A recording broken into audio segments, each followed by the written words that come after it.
अस्सलाम वालेकुम। Chapter number 6 हमारा कंटिन्यू है प्रोकैरियोट्स। लास्ट वीडियो में हमने कवर किया था मोटिलिटी इन बैक्टीरिया। अब आज की वीडियो में हम करेंगे nutrition in bacteria, modes of nutrition के बैक्टीरिया में न्यूट्रिशन का प्रोसेस कैसे होता है, बैक्टीरिया अपना फूड किन प्रोसेस के थ्रू लेता है।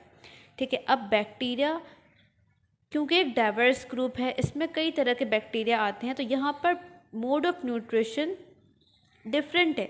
कुछ बैक्टीरिया ऐसे हैं जो कि अपना फूड खुद प्रिपेयर करते हैं।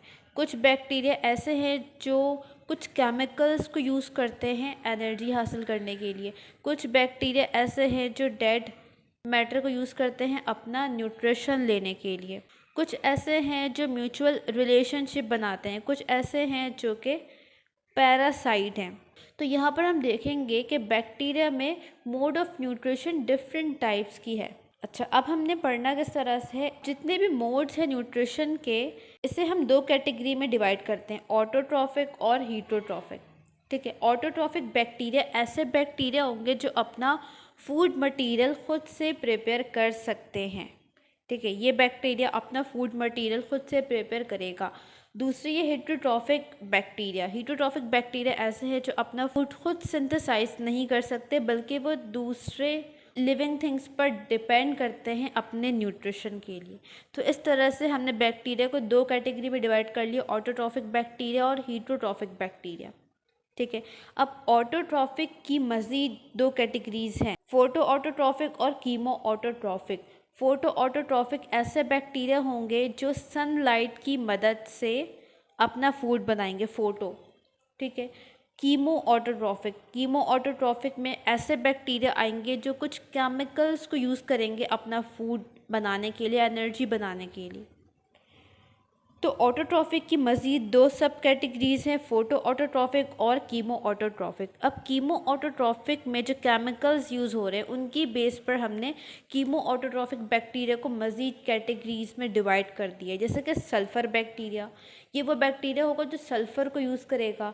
सेकेंड है हाइड्रोजन बैक्टीरिया, ये हाइड्रोजन यूज़ करेगा। फिर आयरन बैक्टीरिया, मीथेन, नाइट्रीफाइंग और कार्बन। तो इस तरह से हमने इसे कैटेगराइज किया है ऑटोट्रॉफिक बैक्टीरिया को। सेकेंड कैटेगरी क्या थी, हीटरोट्रॉफिक बैक्टीरिया। ये वो बैक्टीरिया है जो अपना फूड या अपनी एनर्जी खुद से सिंथेसाइज नहीं कर सकता, वो दूसरे लिविंग थिंग्स पर डिपेंड करता है। यहाँ पर इसकी तीन कैटेगरीज हैं मज़ीद, सेप्रोट्रॉफिक बैक्टीरिया, पैरासिटिक बैक्टीरिया और म्यूचुअलिस्टिक बैक्टीरिया। इस तरह से हमने न्यूट्रिशन इन बैक्टीरिया को डिवाइड किया है। नाउ फर्स्ट हम बात करें about autotrophic bacteria. They synthesize their own food from simple inorganic source like carbon dioxide. Autotrophic bacteria ऐसे बैक्टीरिया होंगे जो अपना फूड खुद प्रिपेयर कर सकते हैं। कैसे प्रिपेयर करेंगे, from simple inorganic source like carbon dioxide. Simple inorganic molecules को कंबाइन करके वो अपना फूड बनाएंगे। अच्छा, अब हमें ये बात पता है कि फूड बनाने के लिए, फूड प्रिपेयर करने के लिए हमें क्या चाहिए होती है, एनर्जी चाहिए होती है। ठीक है, क्योंकि हमने चैप्टर नंबर 4 में बायो एनर्जेटिक्स में पूरा फोटोसिंथेसिस का प्रोसेस पढ़ा है। वहाँ पर हमने देखा था कि कार्बन डाइऑक्साइड और वाटर कंबाइन हो रहे थे, ये इनऑर्गेनिक सोर्स हो गया, ये इनऑर्गेनिक मॉलिक्यूल्स हो गए। लेकिन यहाँ पर एनर्जी भी चाहिए थी जो हमें मिल रही थी कहाँ से, सनलाइट से। एनर्जी की मदद से फिर ये मॉलिक्यूल्स कंबाइन हो रहे थे। ठीक है, इसी तरह से यहाँ पर भी होगा, इनऑर्गेनिक सोर्स चाहिए होगा, वो कहाँ से मिलेगा, कार्बन डाइऑक्साइड जैसे कि, और हमें फिर कुछ एनर्जी सोर्स भी चाहिए होगा। एनर्जी सोर्स कहाँ से मिलेगा, सनलाइट से, नंबर 1 सनलाइट से, और नंबर 2 कुछ केमिकल सब्सटेंसेस की ऑक्सीडेशन से। जब कुछ केमिकल्स की ऑक्सीडेशन होगी तो उसके रिज़ल्ट में एनर्जी रिलीज़ होगी। तो दूसरा सोर्स क्या है एनर्जी का, oxidation of some chemical molecules. तो इस बेस पर हमने बैक्टीरिया को मज़ीद, ऑटोट्रॉफिक बैक्टीरिया को मज़ीद दो कैटेगरीज में डिवाइड कर दिया। अगर एनर्जी का सोर्स सनलाइट है तो उसको हमने रख दिया फोटो ऑटोट्रॉफिक। ऑटोट्रॉफिक तो है, फूड तो अपना खुद बनाएगा, लेकिन कैसे बनाएगा, फोटो सनलाइट की एनर्जी को यूज़ करके, ठीक है। अब दूसरा सोर्स क्या है, oxidation of some chemical molecules. तो दूसरा हमने ग्रुप बना दिया कीमो ऑटोट्रॉफिक। ऑटोट्रॉफिक है, फूड खुद बनाएगा, लेकिन एनर्जी का सोर्स क्या है, कीमो, कुछ केमिकल्स हैं।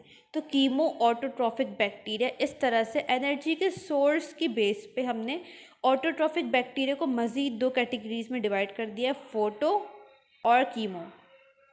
अब हम पढ़ रहे हैं फोटो ऑटोट्रॉफिक बैक्टीरिया, ऐसे बैक्टीरिया जो सनलाइट को as a source of energy use करेंगे अपना फूड बनाने के लिए। अच्छा, अब हमने प्लांट्स में पढ़ा था कि सनलाइट हिट करता है क्लोरोफिल के मॉलिक्यूल्स पे। सनलाइट को पिगमेंट चाहिए होता है काम करने के लिए, फोटोसिंथेटिक पिगमेंट। फोटोसिंथेटिक पिगमेंट पर सनलाइट की एनर्जी हिट करती है और वहाँ से इलेक्ट्रॉन को एक्साइट करवाती है। ये हमने पढ़ा बायो एनर्जेटिक्स में, प्लांट्स में। यहाँ पर भी अगर सनलाइट यूज़ होगी as a source of energy तो उसके साथ कोई पिगमेंट भी चाहिए होगा। सनलाइट एज अ सिंगल काम नहीं कर सकता, उसे पिगमेंट चाहिए काम करने के लिए। सनलाइट और पिगमेंट मिलकर काम करते हैं। तो यहाँ पर भी क्योंकि एनर्जी का सोर्स क्या है, सनलाइट है, तो यहाँ पर भी कोई पिगमेंट हमें चाहिए। अब बैक्टीरिया में जो पिगमेंट होता है उसे हम कहते हैं बैक्टीरियल क्लोरोफिल। ये क्या है, बैक्टीरियल क्लोरोफिल। अच्छा, अब ये बैक्टीरियल क्लोरोफिल एक वेसिकल में इनक्लोज होता है। इस वेसिकल का नाम है क्रोमेटोफोर, क्रोमेटोफोर्स।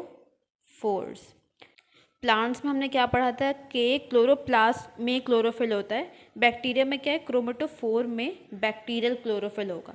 ये वो पिगमेंट है जो फोटोसिंथेसिस में हेल्प करेगा बैक्टीरिया में। अब बैक्टीरिया में होगा क्या, ये बैक्टीरिया यूज़ करेगा सनलाइट और बैक्टीरियल क्लोरोफिल। और जो इनऑर्गेनिक सोर्सेज होंगे वो होंगे कार्बन डाइऑक्साइड और H2S। यहाँ पर यूज़ हो रही है हाइड्रोजन सल्फाइड गैस। वहाँ पर क्या था, प्लांट्स में वाटर यूज़ होता था यहाँ पर, जबकि फोटो ऑटोट्रॉफिक बैक्टीरिया में क्या यूज़ होगा, hydrogen sulphide gas. Hydrogen sulphide gas और कार्बन डाइऑक्साइड कंबाइन होंगे in the presence of sunlight और बैक्टीरियल क्लोरोफिल, और फिर उसके बाद क्या बनेगा प्रोडक्ट, कार्बोहाइड्रेट, वाटर और सल्फ़र गैस, सल्फ़र बनेगा। वहाँ पर क्या बनता था, प्लांट्स में ऑक्सीजन गैस, क्योंकि वाटर यूज़ होता था।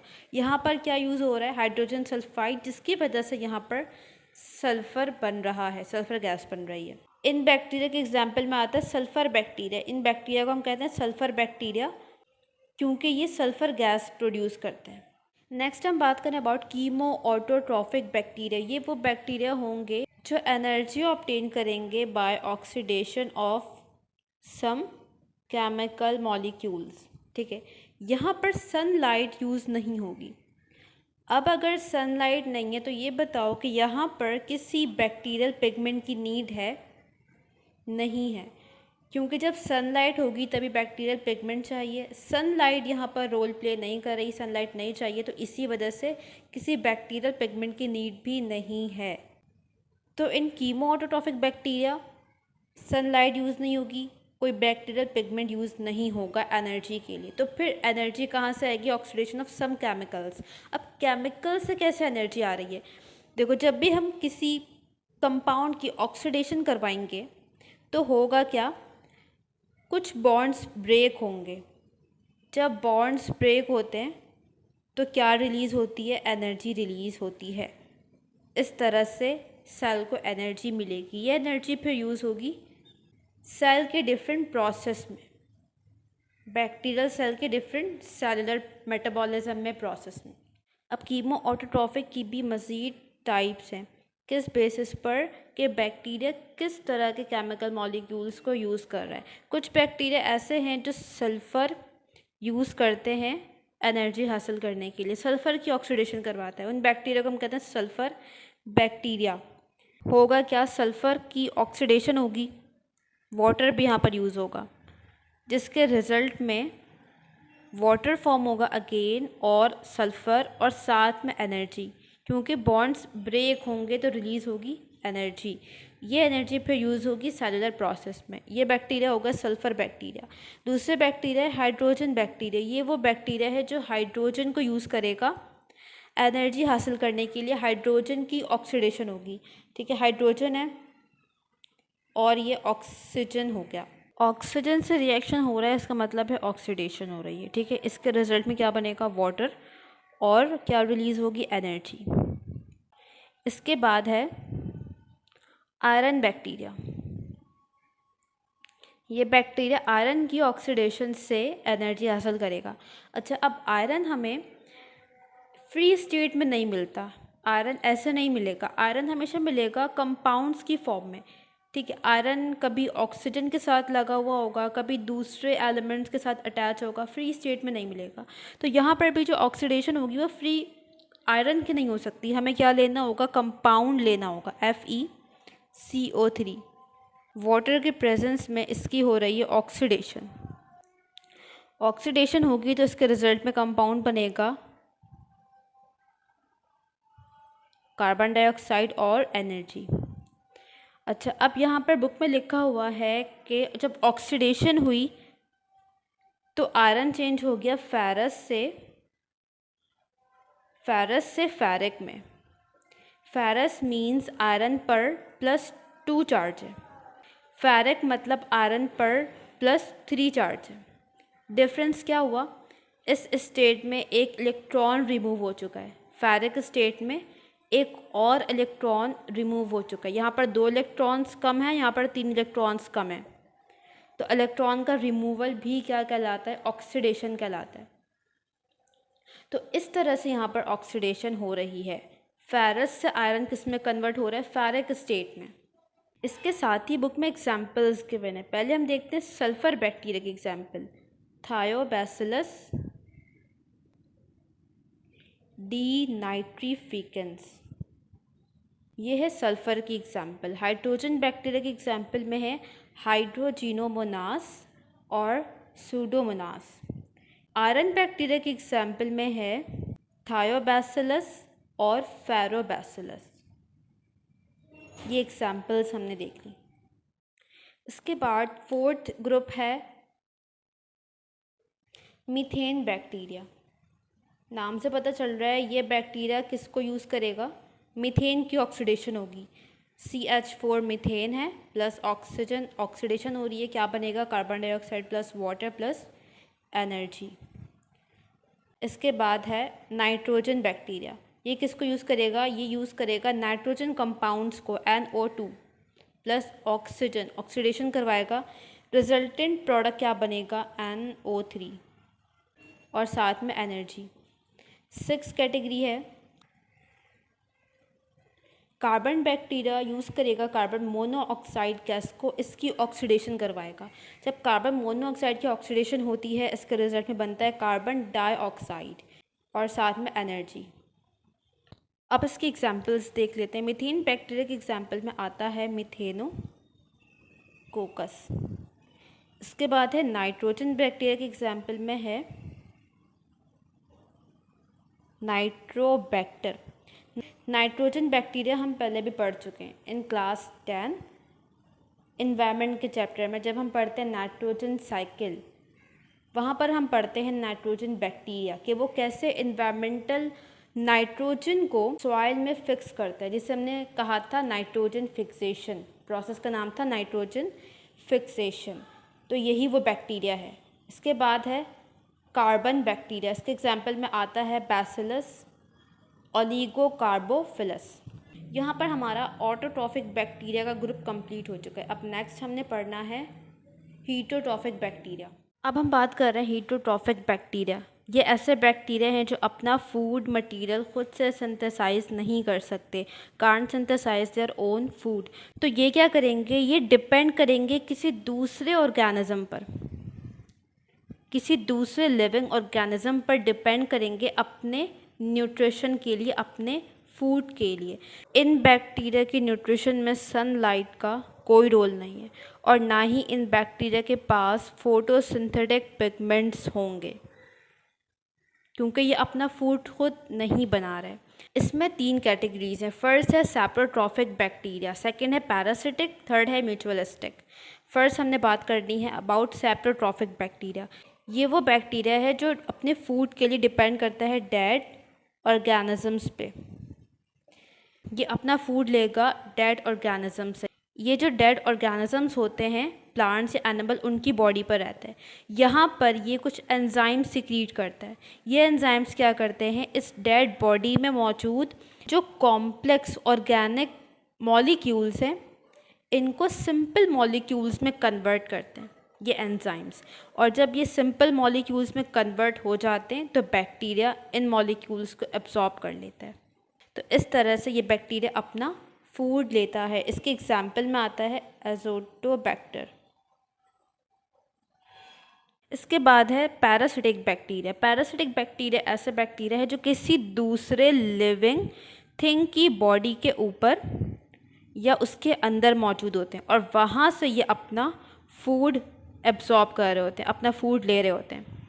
अब ये बैक्टीरिया लिविंग थिंग्स की बॉडी के ऊपर या उसके अंदर रहते हैं तो साथ में ये उस लिविंग थिंग को हार्म भी करते हैं, उसको नुकसान पहुंचाते हैं।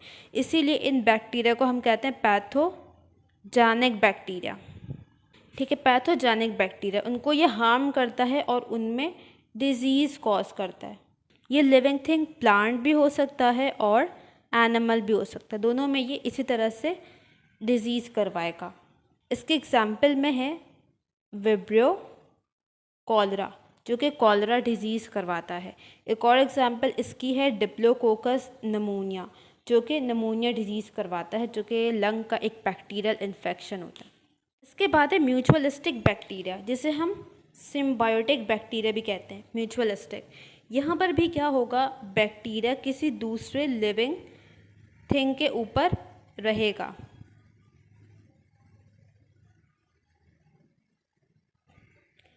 लेकिन यहाँ पर ये उस लिविंग थिंग को हार्म नहीं करेगा बल्कि उसके लिए यूज़फुल होगा, उसको फ़ायदा देगा।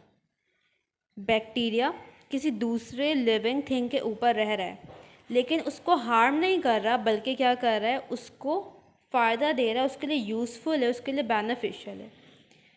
ठीक है, किसी को भी इसमें हार्म नहीं होगा, ना ही उस ऑर्गेनिज्म को ना ही बैक्टीरिया को। इसके एग्जाम्पल अभी हमने डिस्कस की, नाइट्रोजन साइकिल में हम पढ़ते हैं नाइट्रोजन फिक्सिंग बैक्टीरिया। ये बैक्टीरिया क्या करता है, नाइट्रोजन फिक्सिंग बैक्टीरिया, ये बैक्टीरिया एटमॉस्फेयर से नाइट्रोजन को फिक्स करता है सॉइल में in the form of nitrates, और फिर इन नाइट्रेट्स को प्लांट यूज़ करता है अपनी ग्रोथ के लिए। तो प्लांट को क्या फ़ायदा हो रहा है बैक्टीरिया से, कि बैक्टीरिया प्लांट के लिए नाइट्रोजन फिक्स कर रहा है जो कि बाद में प्लांट अपनी ग्रोथ के लिए यूज़ कर रहा है। बैक्टीरिया को क्या फ़ायदा है, बैक्टीरिया इस प्लांट पर रह रहा है तो इस प्लांट से वो अपना न्यूट्रिशन एब्जॉर्ब कर रहा है। तो यहाँ पर दो ऑर्गेनिज्म साथ है लेकिन किसी को भी हार्म नहीं हो रहा, दोनों एक दूसरे के लिए यूज़फुल हैं। इसके एग्जाम्पल में है राइजोबियम जो कि एक नाइट्रोजन फिक्सिंग बैक्टीरिया है। ठीक है, यहाँ पर हमारा टॉपिक कंप्लीट होता है न्यूट्रिशन इन बैक्टीरिया।